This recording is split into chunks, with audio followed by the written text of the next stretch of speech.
আসসালামু আলাইকুম, কি অবস্থা? আছেন না ভালো?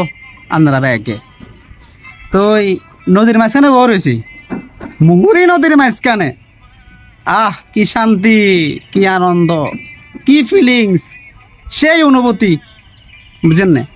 নৌকা রসে বয়ে বই নদীর পানি দেখিয়ে হালকা পাতলা বাতাস অনুভব করিয়ে তার মধ্যে মনে করেন যে রোদের ঝুঁকিও আছে। তবে আই অশ্বর এনে বই থাই নো আর লোক আরো এক মক্কেল আছে, আপনার গো মফিজ ভাই কি হচ্ছে আপনার গো মফিজ ভাই। তো যাই হোক, ব্যাপারটা মনে করেন যে সেই ফিলিংস। অনেকক্ষণ আইসি, বই থাকলাম, গল্প সল্প করলাম, তারপরে যাই একটা শ্যুটও করলাম।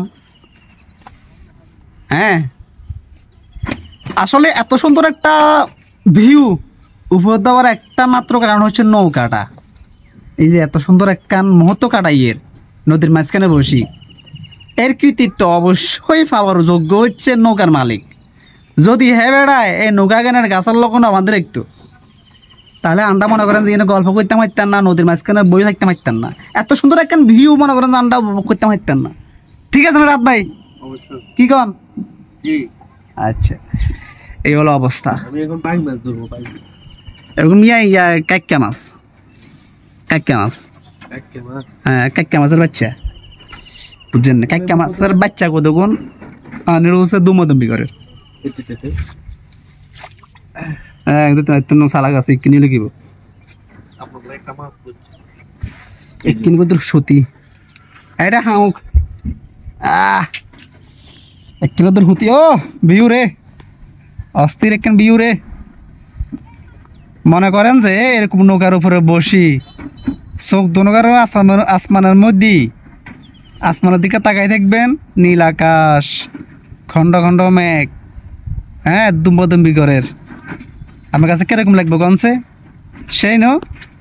আর নিচে দিয়ে মনে করেন যে নৌকাইন হানি রয়েছে দুমুরের ধীরে ধীরে, সেই ফিলিংস ন, অস্থির ফিলিংস।